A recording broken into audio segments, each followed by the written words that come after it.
Guys, good afternoon. Welcome back sa aking YouTube channel. For today's video, check natin ang 2025 Honda CR-V 2.0 RS eHEV CVT Honda Sensing Platinum White Pearl. Guys, ito yung top of the line variant ng ating Honda CR-V. Ang kanyang price is 2,625,000 pesos. Tour ko na kayo ngayon sa ating featured unit for today. Guys, ito yung 6th generation ng ating Honda CR-V. Yung gantong body guys, na-introduce siya dito sa Philippine market last October 2023. So ano na rin siya, 1 year mahigit na rin. Then ang ating sales is very na rin naman, smooth. It means marami na rin naman tayong units available. Kaya marami ka na rin makikitang Honda CR-V sa kalsada. Sa front portion guys, naka LED headlights tayo with daytime running lights, LED fog lamps, glossy black RS design front grille. Sa front emblem natin guys, meron siyang transparent case with outer blue lining. Meron na rin siyang camera sa front portion. And meron na rin siyang sensors sa front bumper. Sa lower front bumper naman guys, matte black tayo na diamond shape. Tsaka kung mapapansin nyo guys, yung mga nilalabas talaga ngayon ng Honda is yung headlight is may pagka singkit na talaga. Tsaka kung mapapansin nyo, very aggressive yung itsura ng ating front portion. For me personally, nung nakita ko to, nagandahan talaga ako kasi nagko-complement lahat ng colors like ito guys, yung glossy black garnish natin sa upper portion, nagko-complement talaga siya doon sa color ng pinaka body ng ating Honda CR-V. Regarding naman sa engine guys, dalawa ang ating engine, electric engine and motor engine. Horsepower niya guys is 204. Ang kanyang torque is 335.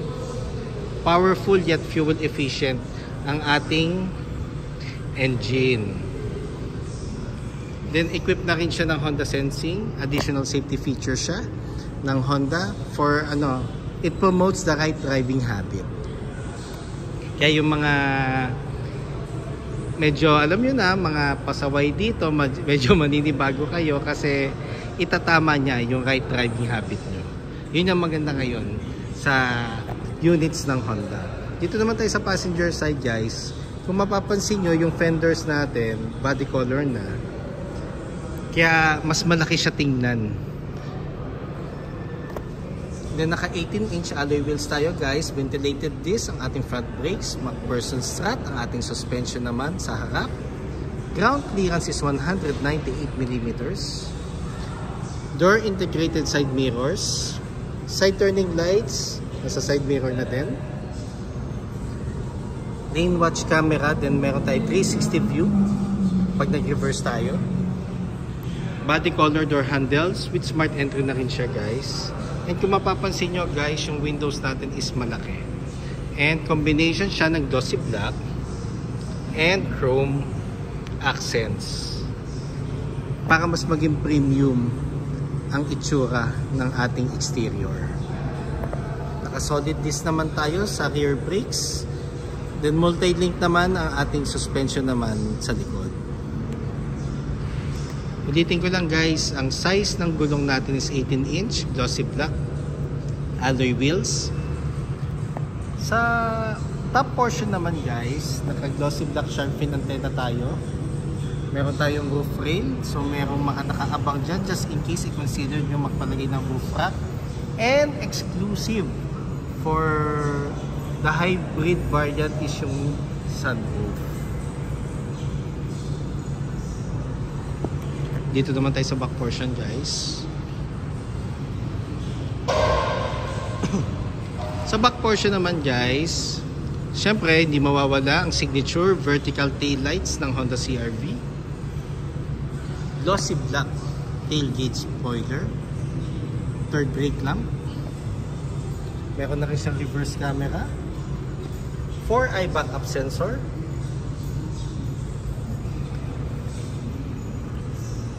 Dual pipe tail finish.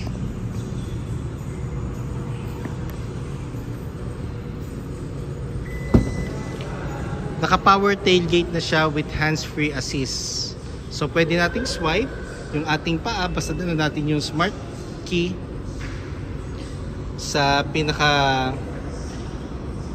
rear bumper, mag-o-open na siya. Ito yung ating spacious compartment. Wala siyang spare tires, guys, tire inflator and sealant. Then yung hybrid battery natin is nandito sa may portion na to. 8 years warranty ang ating hybrid na battery. Ang ating ceiling is black. Kasi pag black, guys, mas ano siya, mas strong ang dating pagdating sa interior. And iwas ano na rin, iwas dumi na rin kasi normally ang mga headroom natin it's more on light gray. Ang mga lights natin dito sa compartment space is LED na with power outlet.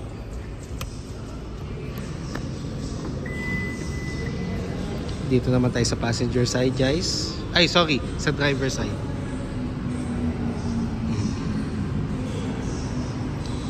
Meron tayong 57 liters of fuel tank capacity. So pag nag-release naman kami, guys, regular or unleaded or 91 octane ang nakalagay. Pero kung mas preferred nyo is higher octane, wala namang problem. Basta maintain or consistent nating ilalagay ang isang octane lang. Door panel natin sa second row is combination ng urethane, glossy black, and chrome accents. Nakaano na rin tayo, full genuine leather seats with red stitches. Armrest with 2 cup holders. Ang ating dome light is touch na rin, na LED na siya. Yung ating sunroof. Sa middle section natin sa second row, guys, meron tayong aircon vent with 2 charging ports na type C. And syempre hindi mawawala sa sa Honda interior is yung spacious legroom. Isa sa mga best asset again ng Honda, kahit anong model lineup, Mapa Brio, City, talagang siya, komportable pag ka long drive kasi nga maluluwag ang units natin, guys.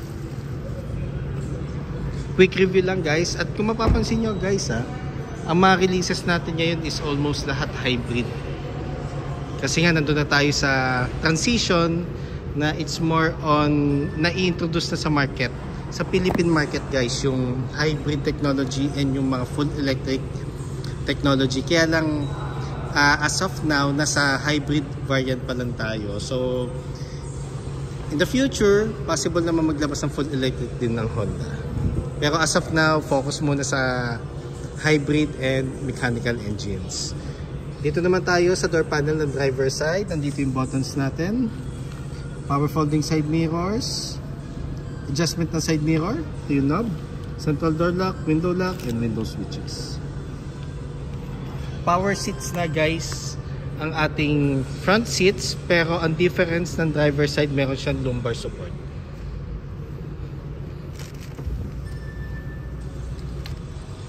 Naka sports pedal na rin tayo na RS. Ito ang switch ng ating hood.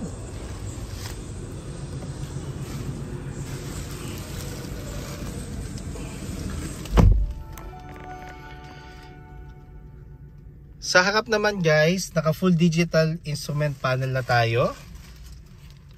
Then meron siyang heads up display, guys, Pag naka-on yung engine, may makikita kang figures dito, yung speedometer mo nandito. Isa sa mga actually simple pero ang lakas ng ng Arrive na feature na 'yon. Then naka tayo, leather cover na tayo na steering wheel with red stitches. audio control with hands-free telephone assist, Honda Sensing and adaptive cruise control, paddle shifters. Napaka-clean ng ating steering wheel. Actually, ano siya, for me para siyang futuristic design kasi nga ang nagdala rin dito is yung chrome accent dito sa baba. Then ang ating switch sa left side is yung headlight and fog lamps, and for the wipers, push start button, touchscreen audio unit with Apple CarPlay and Android Auto ready. Wireless na siya guys ha. Then meron na rin siyang Honda Connect. Meron ka ng access sa phone mo. Pwede mo siyang start, remote engine start. Pwede mo siyang lock and unlock. Meron kang reminders or notification for PMS. Kaya mas ano na siya, mas accessible na para sa mga unit owners. Aircon vent natin guys, honeycomb. Same design siya with Honda Civic. Aircon buttons natin, bumalik tayo sa knobs. Meron tayong USB port, universal size and Type-C for charging, power outlet. Meron tayong wireless charger port. Sa transmission guys, meron tayong tatlong mode dito guys ha. Drive mode, ang drive mode natin guys is normal, sport and econ. Hill descent control para mag-engine brake yung mga gulong natin pag pa-downhill tayo. Very useful to kasi hindi na tayo gagamit ng brakes. Electronic park brake. Gagamitin na natin to pag magpapark na matagal or off na natin yung engine. Ang pinaka handbrake natin pag stop and go is itong brake hold. Meron tayong ano tayo naman sa transmission natin guys. Meron tayong park, reverse, neutral, drive and braking. Ang braking naman, it's more on self-charging. Pag pa-downhill kayo, i-BB nyo para mag regenerate ang ano niya, ang battery niya. Yun ang pinaka-purpose ng B. 2 cup holders, armrest with red stitches, console box, glove box guys.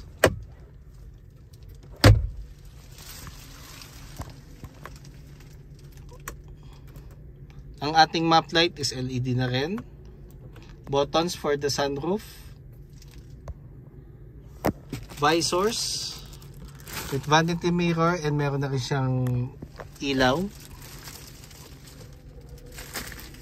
Same goes sa passenger side.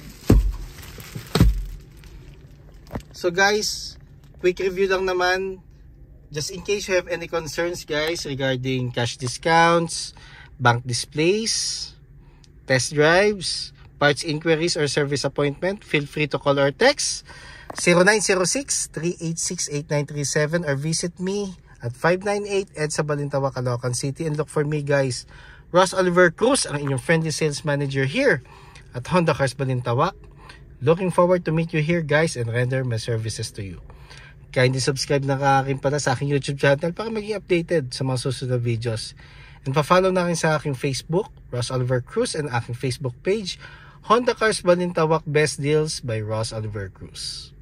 Yun lang guys, thank you and God bless.